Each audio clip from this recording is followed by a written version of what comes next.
Veja só, essa é a mancambira da caatinga, aqui em São José do Belmonte, Pernambuco.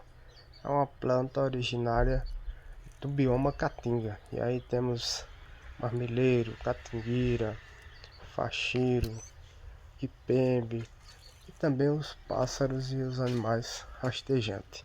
Mas quero trazer para vocês essa planta chamada mancambira, que é uma planta originária da região Caatinga, Sertão, São José do Belmonte.